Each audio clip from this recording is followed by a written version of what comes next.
I want to hear cannons. Downfield, pull up, ball to the 5, touchdown Tampa Bay. Mike Evans does it again. Fire the cannons, Bucs. It's first and goal. That's picked off. That's picked off. And who else? Rondé Barber. And the Tampa Bay Buccaneers may ride to the Super Bowl with that one. Third down, 18. Dropping Gannon, looking Gannon. Those up with the head. Intercepted. Derek Brooks 30. Brooks to the 25. 20. Derek Brooks all the way. There it is. The dagger's in.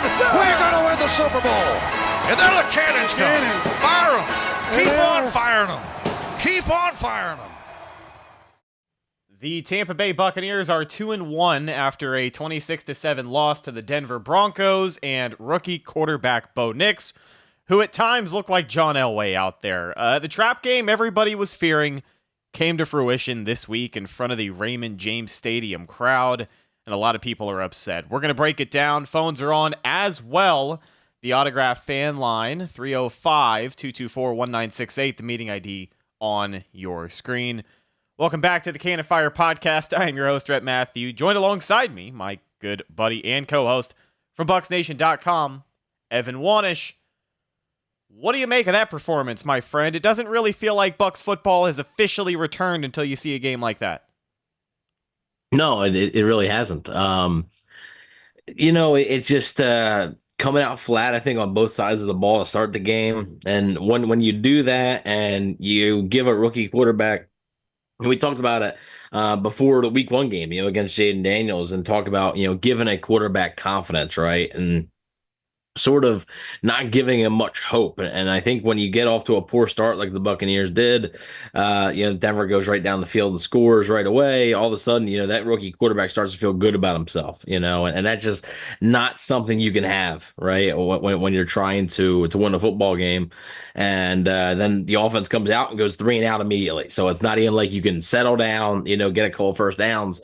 They immediately go 3 and out. And it just seemed like they were playing catch up. I mean, they were playing catch up all day, did not lead for a single second in this contest, was only tied for a couple minutes, and that tie was 0-0. The Buccaneers never even had the tie until, unless it was no score on the board. And again, you said, trap game, this could be something to where, they got a couple of pretty high-profile matchups on the way, right? And I'm not saying they were looking ahead. I'm not saying that, but I do think it is human nature to look at a Denver Broncos team who is 0-2 and struggling coming into this, and know that you have, the Philadelphia Eagles next week, which, the Eagles actually just went up on the New Orleans Saints right now. That's relevant because you have the New Orleans Saints coming up as well as the Atlanta Falcons. So a couple of really big NFC games, coming up. And after a big road win where not a lot of people thought you were going to win, this is sort of, I think, a good humbling experience, for Tampa, and sort of shows you that, look, it's, you still got to work for these games. I'm not saying the Buccaneers didn't try or anything like that. It's just, this is the NFL, and Denver was going to go all out to try and avoid being 0-3, and they did just that. So the Buccaneers didn't come prepared to play. Like I said, they came out flat on both sides of the ball, and this is the result, unfortunately, when you come out flat, and it doesn't really matter who you're playing against. This is the NFL, and if you play that poorly for, 4 quarters or whatever it may be, it's always going to be the result. So it is what it is, and you just got to sort of, move on. You got to get ready now to try and bounce back, because you can't let it spiral, basically. Yeah, with a performance like this, as you mentioned, the Bucs coming out flat on both sides of the ball. Listen, there's a laundry list of reasons why the Broncos were the better team today. Let's start at the top. Head coach Sean Payton seemingly has the recipe. He's got the sauce. I don't know what it is, but he always seems to cook against the Tampa Bay Buccaneers, and he got the upper hand against Todd Bowles and his team today. We got our first caller of the show early. 626, you're on the Cannon Fire Podcast. Who's this?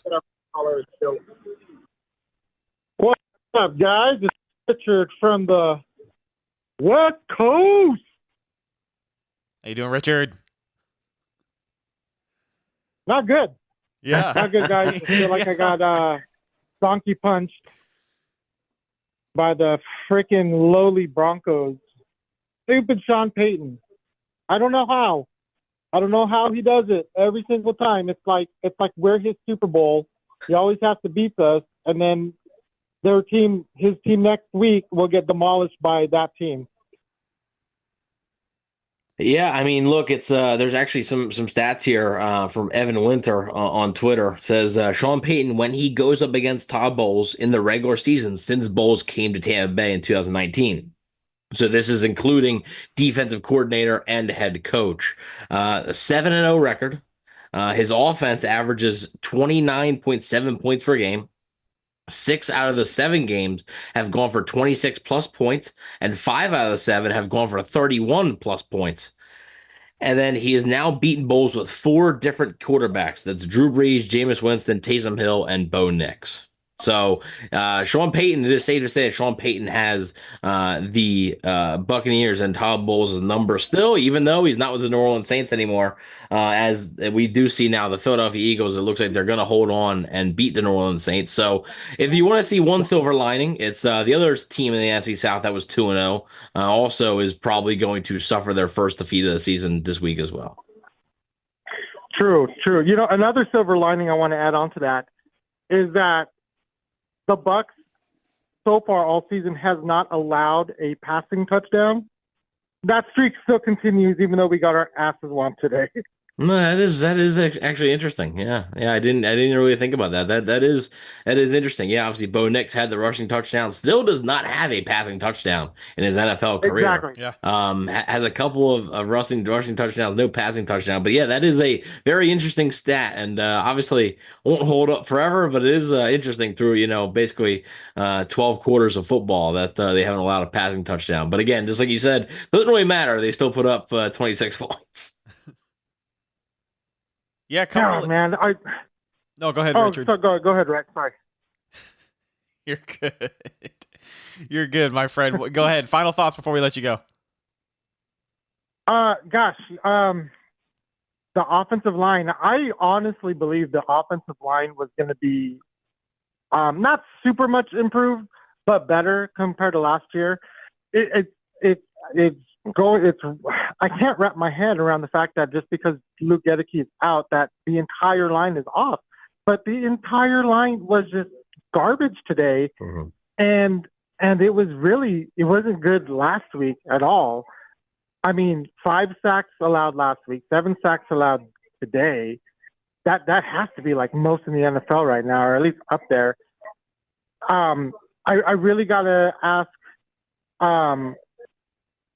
Liam Cohen, the offensive coordinator, what is he doing? He had a great first week.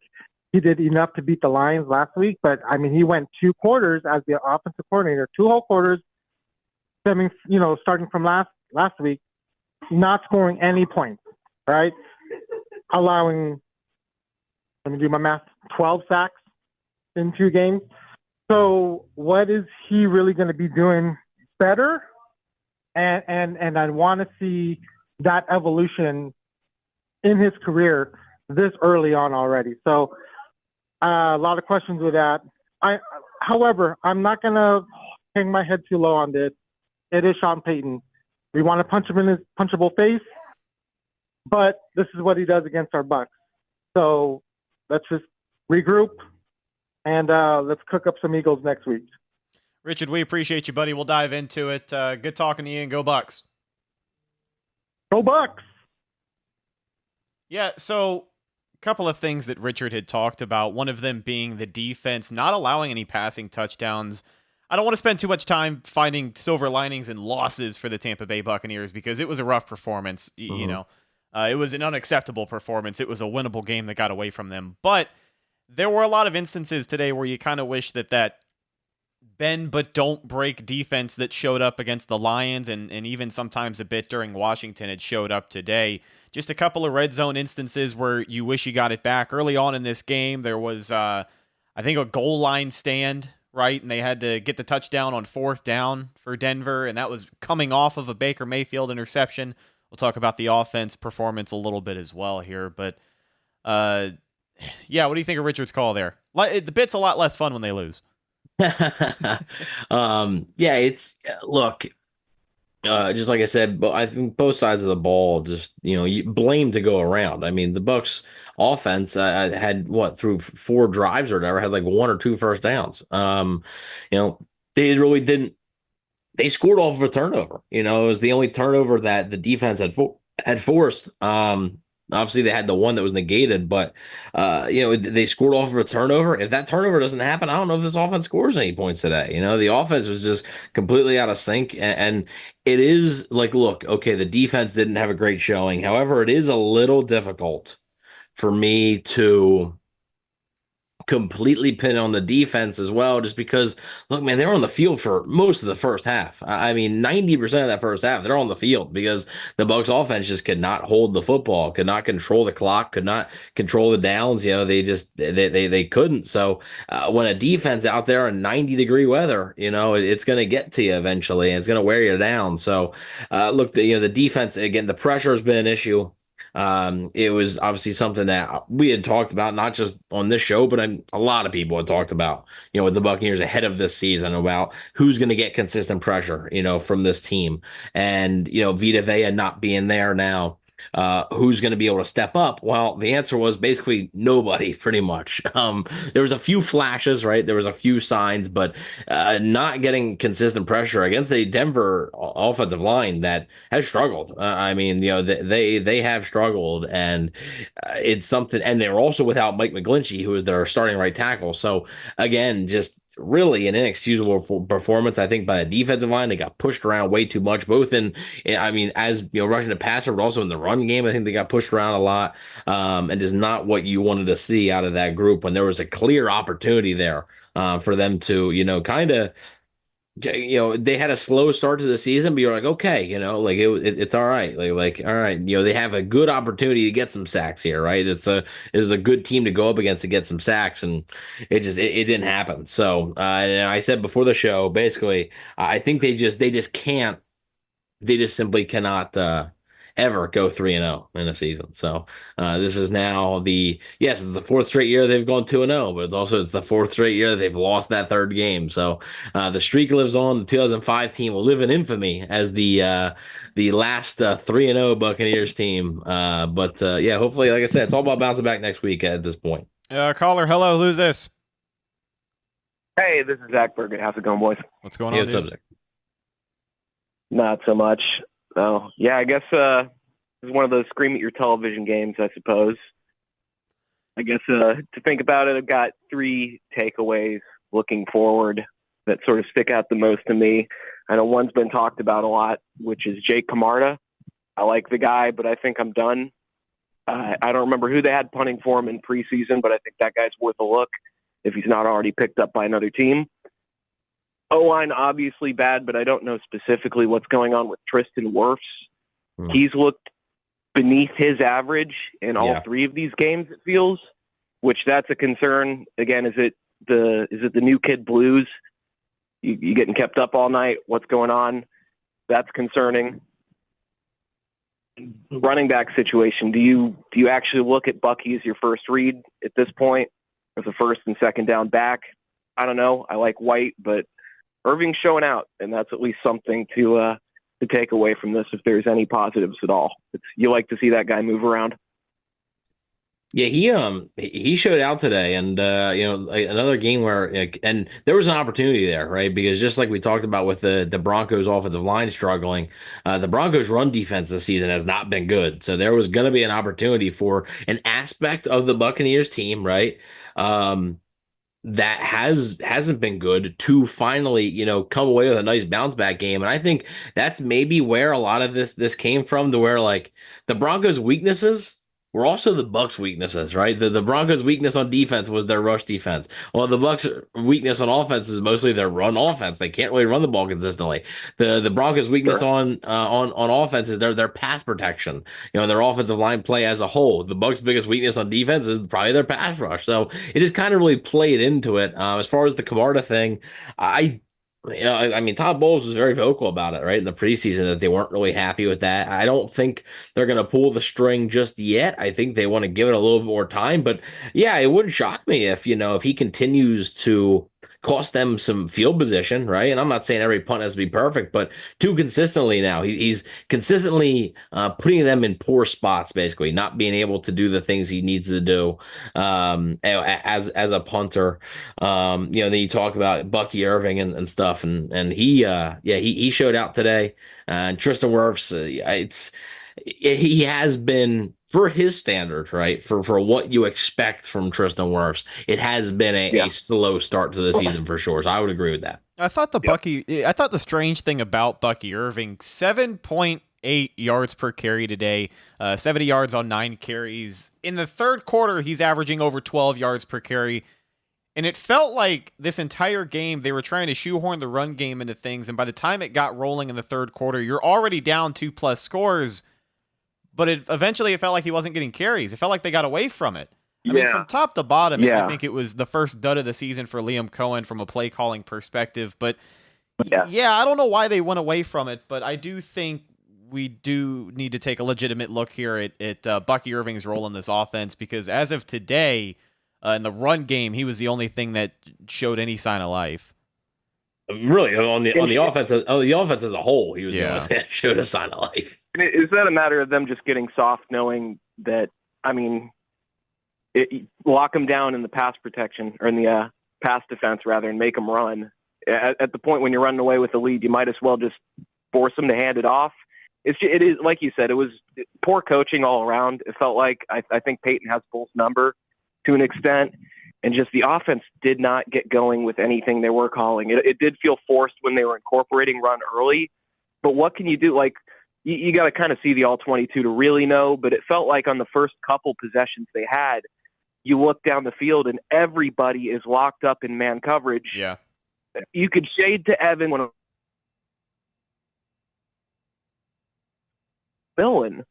I was looking forward to this guy, and I have not seen him show up for much other than plays where he was clearly designed open. Like the touchdown comes in mind, and he ran a good route, but that's a play design thing more than it is him just getting open on a guy.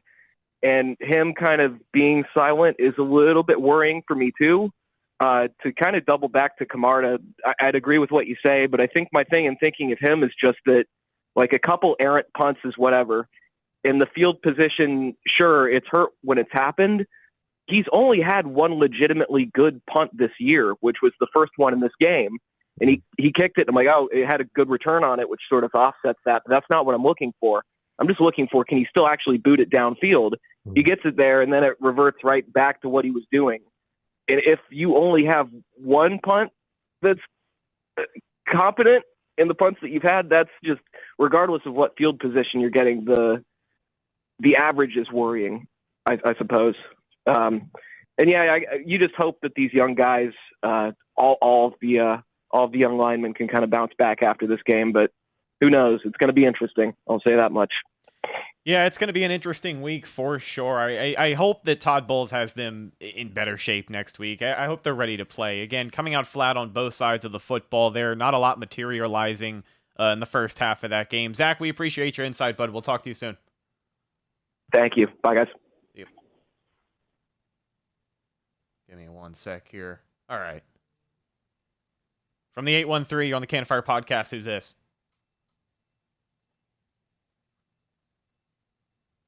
Nope, dropped out. All right. So, anyways, let's talk about the offensive line. I wanted to switch things over to the offensive side of the ball. At the end of the day, they scored 7 points, right? I mean, yeah, they allowed 26, but they scored 1 touchdown, and that was all of a turnover. So, look, the interior of the offensive, I thought Cody Mack really struggled today. I thought it was I think somebody's got to hit out on Baker Mayfield. I don't understand it, man. 12 sacks in the last 2 games is simply unacceptable. 7 sacks today against the Broncos defense. Listen, I know their defense was no slouch coming into this one, but holy hell, I do think it is a legitimate conversation to be had about Tristan Wirfs and the level that he has played early on in the season. But without Luke Gedeke out there, it has been nightmarish how bad these guys are. Yeah, I mean, I will say, though, today, just from and this wasn't as much last week, today there were a few times where I think Baker should have got rid of the ball. So there might have been 2 or 3 that I think maybe we're on Baker itself. But I mean, let's say it's even 3, right? Let's say it's a high number. Still giving up 4 sacks, like it's still they didn't really have an answer for the Broncos blitzes. The Broncos blitz a crap ton, and that's something that you should have really gone over during the week. I'm sure they did, but I just think the plan to attack that just was not good enough. And I think too often it's good for Baker to utilize his legs and to be able to avoid pressure, avoid sacks, this and that. It almost looked like, though, that he sort of pressed the panic button a lot of times too early in this game, where he just sort of put his head down and was going to go.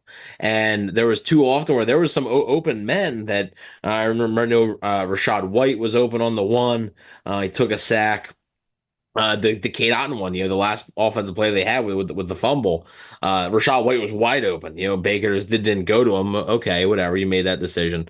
But I think too often it looks like his first instinct almost at this point looks like to pull it back and run. And that's not what you want to get into, man. That's something extra, right? That's something where, okay, if you get into trouble, you can avoid a sack. That's not what you want to be doing, most of the time as a default, basically. And I think too often in this game, I think his first instinct was to tuck and run because he's had success with it. I get it, but play quarterback, like and I'm not seeing exactly what he's seeing down the field. But like, you have to find a way, to push the ball down the field. And too often they just didn't. The one time they tried to push the ball down the field, it got picked off. So, it just, again, just the offense just came out flat, didn't seem prepared, and it's something to where, look, you finally had a bad game, right? They had a great game against Washington, a decent game, a solid game against Detroit, and now you had a bad game. So you put that on film, and you got to work to correct that now, and that's the big key. From the 813, who's this? Hey, it's BK Jackson, man. Giving you guys a call, man. First time this season, but definitely been locked in for the last couple of years, man. I'm mad. Tell us what you're thinking. I'm pretty mad. I'll say this, man. Evan just really hit on everything I wanted to say as far as the running with Baker, so I won't necessarily dive too much into that. What I will say is I think just overall, I'm noticing a pattern. I'll start here with the Bucs. We praise the fact that we start 2-0 last 4 seasons, but then usually they're followed by losses, and then we find ourselves at a 3-4 record. And then people get happy and say, "Hey, but the Saints lost today," and I'm not sure what the Falcons are, if they played already or whatever that situation is. The Falcons play Kansas City tonight, so. Okay, perfect. Well, there we go. And they'll say, "Hey, but look, the Falcons can't catch us tonight because we're playing Kansas City. That should be a win for Kansas City, right?" So we find ourselves in like these situations where our circumstances kind of bail us out of situations, and it just seems like Band-Aid after Band-Aid after Band-Aid versus taking care of business. There's no reason why we should have lost to this team. To me, I mean, people may say that the Houston game last year, was to me it's the same thing. I don't want a rookie quarterback coming into my stadium early in the season and playing better than my quarterback. And it just is what it is. As far as Baker, I think he did benefit from early success on some of those runs. But, bro, you are Baker Mayfield. When you wake up tomorrow, you will be Baker Mayfield. You won't be Michael Vick, and you won't be Lamar Jackson. I don't care how much success you have in previous times. Like, these teams, you're not going to be able to run from every team. And obviously the wear on the season is going to take on the body. Get the check down. And that leads me to my next point. I think we did decent in week 1. I think Mike benefited from, a couple of touchdowns in week 1. But I still didn't feel like overall, outside of that, we really have schemed for Mike Evans. And my issue with this is I love Godwin because I was saying the complete opposite last year. Why are we not getting Chris Godwin the ball more? So my issue now is, where is the balance in the 1-2 punch that is Mike Evans and Chris Godwin schematically?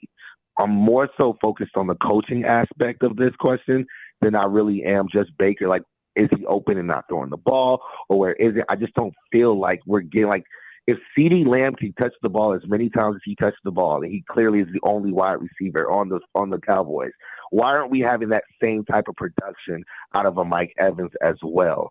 And I will say it seemed like we kind of force-fed Cade Otton today, which I'm not mad at because I did want to see him get more touches in the game. But I do think we left a lot of yards on the table. Then obviously we can talk about penalties. We can talk about the fact that we don't have Vita Vea. But I think ultimately, defensively, this L is going to be on the front office because we really didn't address that pass rush. And maybe that's them saying, hey, we're going to live and die by the young guns that we have. But in games like this, the pass rush from the defensive side was definitely a thing. So overall, I would love to see Baker check the ball down more, get the yards when they're not there to help out this offensive line and get this ball out of his hand quicker. Two, I would like to see schematically getting Mike Evans involved schematically to where we can scheme him open to allow him to do the things that he needs to do to be the Hall of Fame, future Hall of Famer that he is. And then ultimately, is there going to be anything that we can do to address this pass rush? Because still, we're 3 games in, and it's non-existent. I don't see us winning the division with this formula defensively. So those are my thoughts. BK, we appreciate you calling in, man. We'll dive into it. Absolutely. We'll talk to you soon. Go Bucs. All right. So, talking about the offensive play calling, in first we'll kind of highlight Mike Evans and Chris Godwin here. I don't even know if it's so much about finding balance, just because both of those guys have shown in the past that it doesn't matter if one of them is having a big day. Like if Mike Evans has 200 plus yards, it doesn't really matter the kind of day that Chris Godwin has because Mike Evans is your guy for that day. But I think it's less about finding balance between the two of them because, again, they can both take over a game, but it's about having an abundance of those plays, scheming them open. It didn't feel like the Bucs were really getting creative in making things happen for either Mike Evans or Chris Godwin today. I know that Pat Surtain was kind of working on Mike Evans today, but it's Mike Evans. Like, you should have been throwing him the football. There were a couple of times where they finally did target him and they were moving the ball consistently. That's because they were putting the football in the hands of Chris Godwin and Mike Evans. And Chris Godwin, some of the things that he was doing today are a lot of the things that have worked all season. So I don't know. It felt like, again, today, the first dud of the season for Liam Cohen as Bucs play caller. Yeah, Mike Evans, past 2 games, 3 total catches, 59 total yards combined the last 2 games. So, they definitely need to get him more involved. They need to find a way to get this guy going. And really, it's inexcusable. I mean, it really is. It's inexcusable. Like you said, it's Mike Evans. And look, the quarterback has something to do with that, right? Like, Baker Mayfield may not look his way, may not throw his way, whatever. But they're scheming things open, for Godwin to get open or this or that, or Shadwoy. Like, they're scheming things for those guys. They need to start scheming some stuff for Mike Evans, just like you said. I think the caller earlier mentioned, sort of schemed a wide open touchdown for Jalen McMillan in week 1, So, they need to find a way to get this guy the football because he just, he's too good, right? Obviously. And this offense just works better when he's going. And does he have to get 150 yards every game? No, he doesn't have to be the dominant, unguardable Mike Evans, but he needs to have more than 2 catches for 17 yards, which is what he had today. So really a non-factor in these last 2 games. And I understand he was going up against a talented corner in Pat Surtain, really, really good corner, one of the better young corners in the entire NFL. But you can help out by getting him ways to get the football, and the Bucs just haven't really done that. So, like you said, I think the first dud by Liam Cohen, but also I will say, last week was kind of similar, right, where Mike Evans was kind of taken out of the game, and I think Liam Cohen needs to find a better way to get him more involved because it can't be just the Chris Godwin show. I mean, the Bucs offense is not going to work as well when it's just one guy. And Cade Otton got involved today. It was good to see, him get involved. Had the fumble late, but I'm not going to take that away from the good things he did. but again, like, yeah, they have to find a way. And in long term, like, I'm not really worried about Mike Evans. Like, I think they will find a way to get him involved. But for this offense to get going, I think they got to find ways to scheme him open and get him as many touches as possible. He's one of your best players, and you want to put the ball in your best player's hands. Yeah, Chris Godwin, the leading receiver for a third week in a row. There hasn't been a week of Bucs football where Chris Godwin hasn't been the leading receiver for the team. 6 receptions, 53 yards, and a touchdown for number 14. Cade Otton, 7 catches and 47 yards, getting involved, as you said, showing that he still has that pass-catching ability, and hopefully that's something that'll pay off as the season goes on. Rachaad White, 5 receptions, 18 yards, most of those being checkdowns when Baker was just running for his life, or great coverage downfield. Again, a lot of the things that stifled the pass game today was a lack of creativity, but you got to give Denver their credit. There was really, really good coverage against this Buccaneers passing game today. And Baker, when he wasn't running for his life, had to settle for the short look when it was there. Yeah, and yeah, we will give Denver, some credit. They play well. I mean, I'm not saying, like the Bucs didn't do themselves any favors, right? But Denver played well, and they're still a professional football team. Let's really quick, before we move on to something else, since we're talking about the offensive side of the ball, we're talking about sort of, positional players, because I do want to touch on the offensive line a little bit more after this. Yeah. Luke Gedeke should hopefully be back next week. You hope. I mean, yeah, hopefully. Bucky Irving, Rachaad White, right? Let's have a conversation about it. So Bucky Irving today, 9 carries for 70 yards, 7.8 yard average. It does help. He does have a 32-yard, run, so that does help those yardage and those averages out a little bit. But Rachaad White, 6 carries for 17 yards, long of 9, 2.8 yards per carry. In the passing game, Rachaad White, 5 catches, 18 yards, 3.6 yards per reception. Bucky Irving, 3 catches, 14 yards, 4.7 yards per reception. I think, in this offense, and I'm not saying that he needs to be 100% the starter, but you got to start seeing a little bit more of Bucky Irving. And I think you did see that today, and that's why those numbers do reflect that. But this offense, seems to flow a little bit better when they have a guy like Bucky Irving out there. I think just giving him a fair shake. I mean, he did have more carries than Rachaad White today, which was appreciated. But again, it felt like when he had the hot hand and that run game had finally started to get going in the second half. I know the Bucs were behind, but they stopped giving him the football. And I just think, like you said, they need to evaluate when and where we see Bucky Irving in these ball games, because he is proving to be a difference maker when he's on the football field. He's a force feed guy. I just want to see what happens if you give him 20 carries a game. What's the worst that can happen, right? Rachaad White gets less than 10, and he gets 5 or 6 targets out of the backfield from Baker Mayfield. I am perfectly fine with that if you give Bucky Irving 20 carries and he delivers 104 yards, because I feel like he's that kind of running back. Even as a rookie, even 3 games into the NFL, he's showing me that he can make things happen, and I think the Bucs just really need to trust him at some point.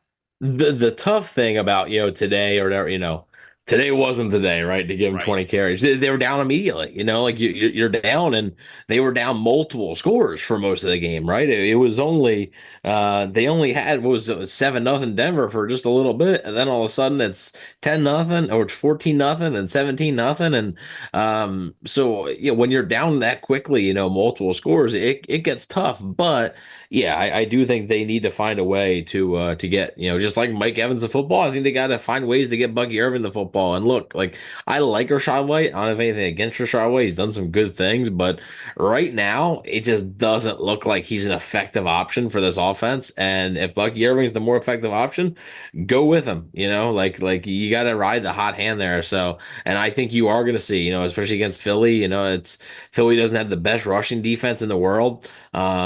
I think you are going to see that. Something to keep an eye on really quick, and this, we're looking ahead, but just something to keep in the memory banks. Lane Johnson left the game for the Eagles with a concussion. Mekhi Becton left the game with, I believe, a hand injury. So just something to keep in the memory banks for this coming week. Don't know the status of those guys. A.J. Brown maybe playing, maybe not. So the Eagles could be a little bit banged up. Just something to keep in mind. But yeah, I mean, I think, Bucky has, I mean, it's just it's a different type of runner, right? And I've said it before, and I'll say it again. That's not a slight against Rachaad White, but it's just Bucky's been better. Like he's been the better guy. So when you're the better man, like dude, like you got to get the football more. Like you're gonna get the ball more than the other dude. So we'll see. We will see what happens, and hopefully the Bucs can find some more answers to get this offense going because they're in need of a bounce back now after a pretty poor performance. Like I said. The only points they scored was off of a turnover. And that was a big momentum shift. That was their chance to get back in this thing, right? That was the fumble happened. They score the touchdown, get it to 17-7. Then the defense lets up a field goal right before the half. And I feel like that sort of deflated a little bit. The Bucs get the ball to start the second half, start moving the football, get to about the midfield or so, then have to punt. I think right there, it really let the wind out of the sails, I think. And we'll get into why they had to punt because like I said, I think the biggest story of this offense has been this offensive line, and more specifically, talked about Tristan Wirfs. I thought Justin School was okay today. Obviously, much better. It's amazing what happens. I mean, when you're not going up against Aiden Hutchinson, that's how good that dude is. But School was fine today, I guess you could say.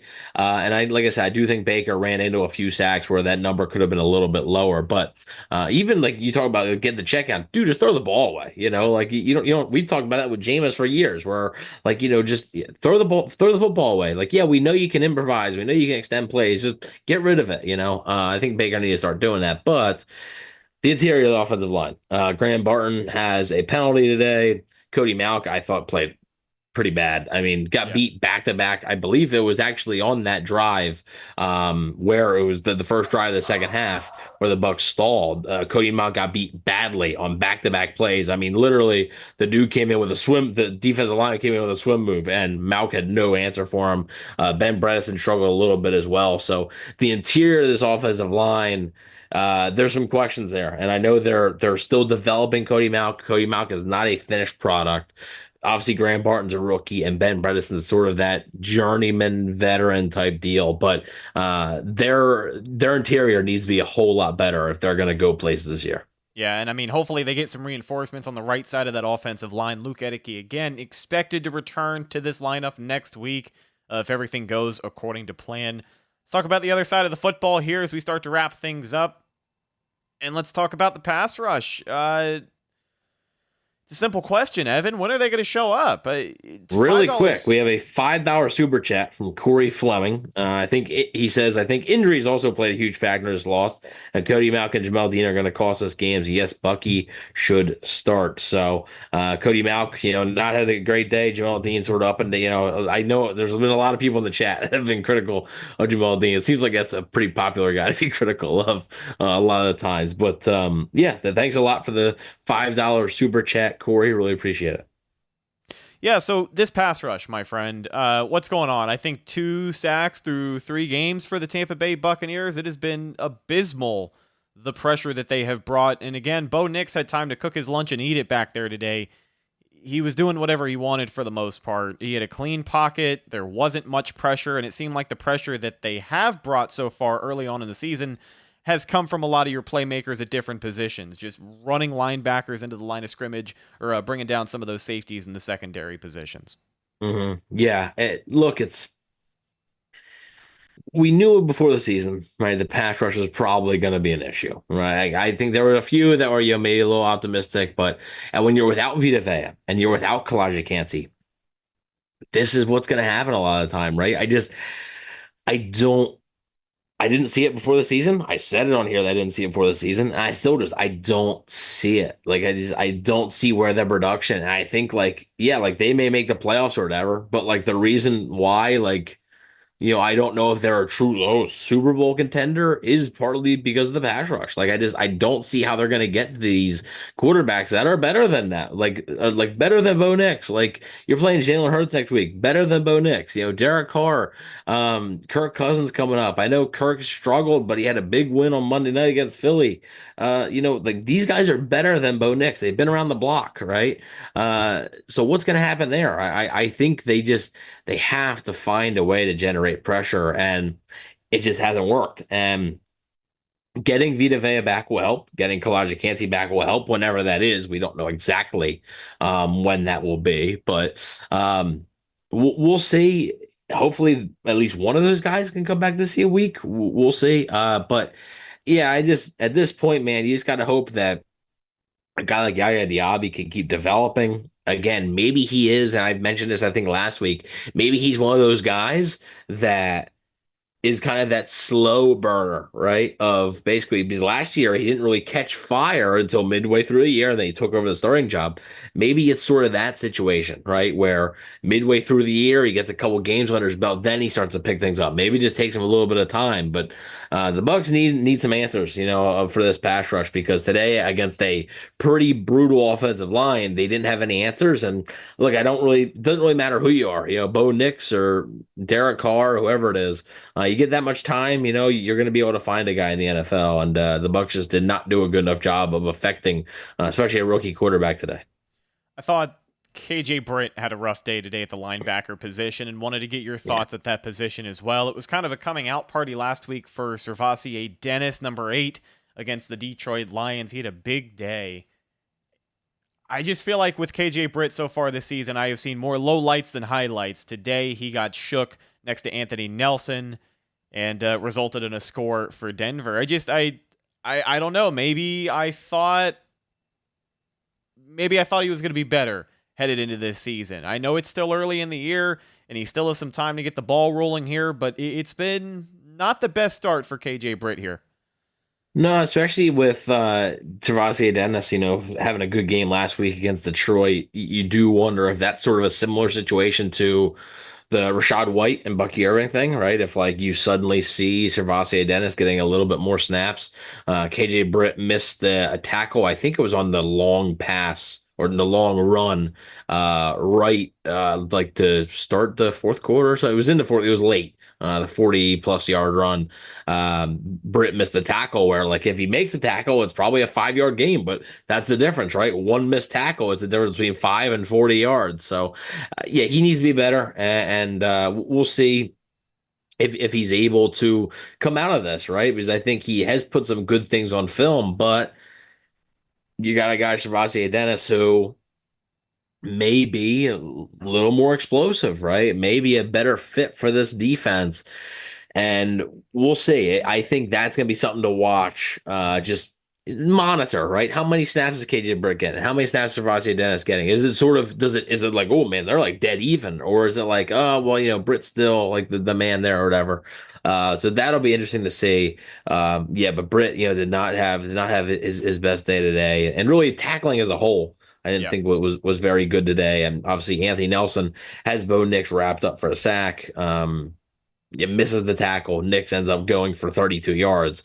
That sack would have, really put the Broncos in a tough spot. Broncos ended up getting a field goal out of that. And, just building momentum, and those types of plays just completely deflate you. So, they all around, they had to be better. But, KJ Britt, definitely a game to remember, a game to forget today. Don't remember this one. Yeah.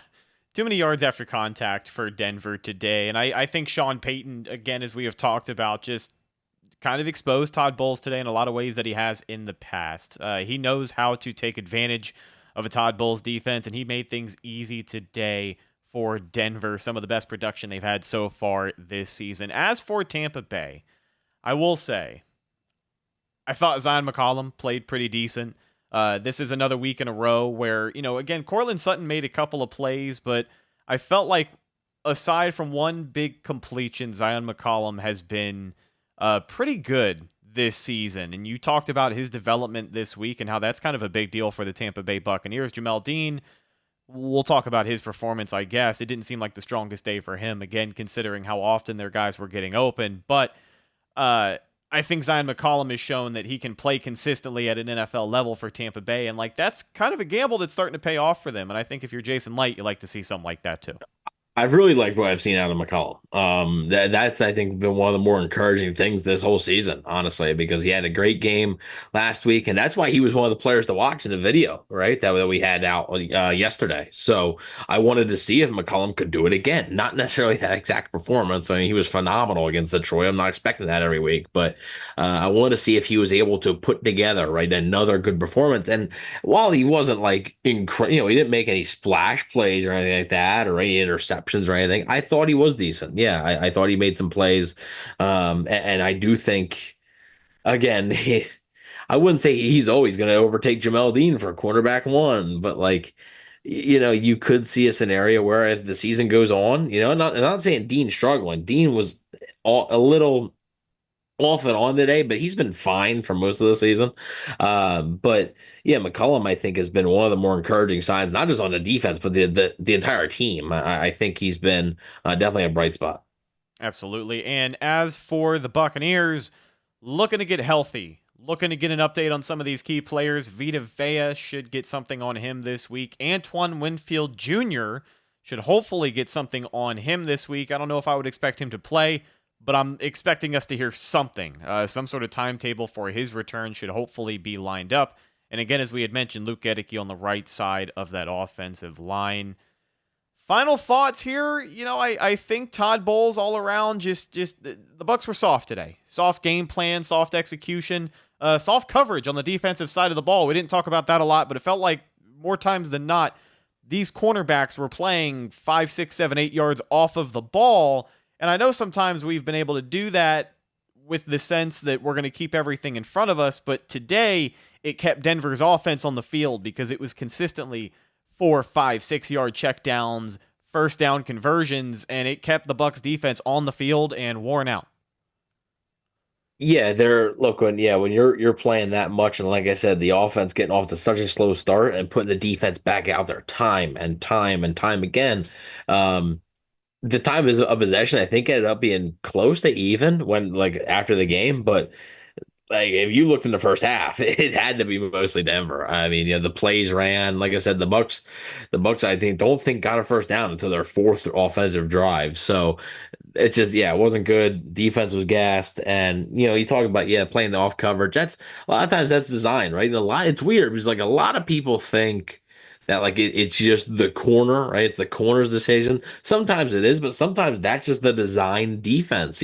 Sometimes that's just doing what they're told. So, it is. It seemed like the Broncos definitely took advantage of that, though, right? A lot of quick, not a lot of deep shots down the field. I wouldn't say a lot of dinking and dunking. Their one drive that ended in a field goal took 7 minutes off the clock because of dinking and dunking, converting third and shorts. They were 2 for 3 on fourth down, converting the fourth and shorts. So I definitely think that definitely hurts. One thing before we get out of here, and this isn't, like I said, I talked about, the Bucs being, put down a notch or whatever. I think it's also good for the fan base to be, put down a little bit to keep people humble, It right? builds character. Yeah, it does. So here's the thing, okay? So we do the show, right? Great win last week, but then we start talking about Denver, and there's people, and I'm not going to name any names, right? Because though it was more than one, it was well more than one. But also, I had seen this on not just our comment section, a lot of places, right? Of people just kind of assuming, right, that well, of course the Bucs are going to win this, and that. There were actually a few media companies that I had saw that normally don't say stuff like that did. Were like, oh yeah, when the Bucs go to 3-0, like, cool it, like. And there was some dude who talked about the spread and wanted the spread to be 10 points. And I just like, I think this is the lesson, like, to just remember, just take it week by week, appreciate the win, take it week by week. And it's the NFL, right? These guys are paid to play as well, and they're professionals, and any given Sunday, right? So now the Buccaneers have to throw this one out and get ready for Philly because, Philly just got a big win. They're 2-1 on the season. And, like I said, they're going to be a little bit banged up potentially. So hopefully the Bucs can get some guys back and rebound with a win. Now, they talked about all their 2-0 starts, and I forget, it might have been BK with the call.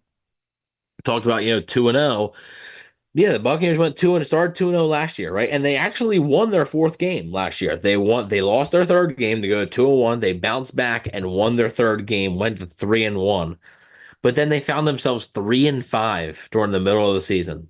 That's what can't happen, right? You can't let this snowball into, okay, it's 1 loss. Oh, now it's 2. All right, 3, 4, 5. 6. Like, you can't let this snowball. So right now, like, you got to have a bounce back performance against Philly. Then you got to have another bounce. You got to keep it up, right? You can't let this hinder you, because then, if you lose to Philly, you start the season 2-2. A lot of the good graces that you had by starting 2-0 kind of go away, because you just lost 2 straight games. You're kind of back to square one almost. So you can't let this snowball, basically. You have to take it week by week, but you got to find a way to rebound and come up with a W next week. Yeah, absolutely. It is always frustrating to see a game like this, just because the odds makers said that they were going to win. The locker room felt like they were going to win. The media, as you said, maybe that was the issue. The locker room felt like they were going to win. Right. No, I mean, you're right. You're absolutely right. That all factors into why they played the way that they did this week. But it is frustrating, especially when you consider the opponents that they have here in the coming weeks. You got a lot of really, really good teams coming to play football in Tampa Bay, and you're going to go on the road to play some very tough teams as well. The San Francisco 49ers, Kansas City. You just talked about Philadelphia, who had a big-time win today. Baltimore still looking for their first win. They're going to win some games this season, but you do have Baltimore coming up on primetime before the bye week as well. So this was a winnable game, and I think when you look at the Buccaneers' history of winnable games that turn into losses, this is one of the more memorable ones that we have covered, I think, just because first time in a little while that this has happened. I think, maybe 2021, that game against Washington was probably the last one I can think of. That might have been the one that might have been the last one where you're like, this is, right. They're better than this team, and it just hasn't really worked out. That might have been the last one, yeah. Where it's like, okay, you are better than them. And it just doesn't really work out, right? Any of the other ones, you're like, it's close, right? Maybe like the Indianapolis one last year. But yeah, it definitely is something. But it's a week-to-week league, yeah. And hopefully now the Bucs can rebound. And again, just like I said, don't let this ruin the good start that you had, right? Because it is, at the end of the day, it's just one game. You go out and you beat Philly next week, this game's going to be forgotten about pretty quickly. So flush it down the toilet, learn from it on Monday, right? Like, watch the film, learn from it, forget about it, move on. And hopefully the Bucs can get healthy, because I think that's a big key there as well, especially obviously on the defensive side of the ball. Offense, they're only really missing their right tackle. Defense, are missing 3 starters. So it is a little bit more worrisome there. That's all you can do. Move on and get healthy. For the Tampa Bay Buccaneers, they look ahead to next week's matchup with the Philadelphia Eagles. For us, we will talk to you later on this week, hopefully with some roster news and updates regarding some injuries and more news on top of that. But that's just about going to do it for today's post-game edition of the Cannon Fire podcast. Thank you so much for everybody hanging out with us live over on the YouTube live chat today. The moderator, Buck Wild, holding it down. Willie Beeman also checked in. Corey Fleming, Tuna Fish, Luke Crompton, Drifts 924, Richard T from the West Coast, Kaya T Nemo, Edwin Hernandez, and anybody else that I may have missed. We had a lot of other people in here. Appreciate you guys. Leave a thumbs up to support the channel, and make sure you subscribe for more great Buccaneers content coming out during the week. Be on the lookout for that. Find the show on social media, Facebook, Instagram, and Twitter. All of those are Cannon Fire Podcast. Best place to go for updates on the show, and of course, Buccaneer news as it happens. Speaking of Bucs news as it happens, you can follow my co-host Evan on Instagram at Bucs_daily. You can also find him on Twitter at EvanNFL. Check out his written work at BucsNation.com. What have you got? So this week, going to be taking a look, as is every week, something called The Day After, which is just basically pulling reactions from people on Twitter and getting a summary of the game pretty much. So as you can guess, the last 2 weeks have been pretty positive. This week we'll have a different vibe. So we will see what we can come up with. And then obviously later in the week, going to be doing my X Factor to watch on BucsNation.com. That also plays into the players to watch for the Cannon Fire Podcast YouTube channel, which you can check out. If you're listening on audio, we appreciate you listening on audio, but if you want a little bit more coverage, go to the Cannon Fire Podcast YouTube channel, check out all of our content. We're betting the Bucs again this week, which the Buccaneers lost, and the lack of offense really ruined the week for us. Might have been our worst week, actually, betting the Bucs so far. We'll also have players to watch, and we will have most impressive and disappointing from this game. So stay tuned for that. We I mean, almost 7 days a week. We have something new coming out on the channel, pretty much almost 7 days a week. So keep checking, and thank you all for watching. We've been having a lot of success so far this season, and it's not really, none of it's possible without you guys. So really appreciate you all. Yeah, we always appreciate the support. Really having a great season so far on the CFP YouTube channel. Last but not least, you can find myself on Instagram and Twitter at Rhettakus, RHETTAKUS.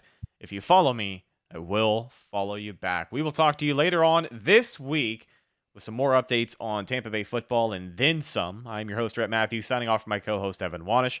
We will talk to you in the next one. Until then, and as always, go Bucs.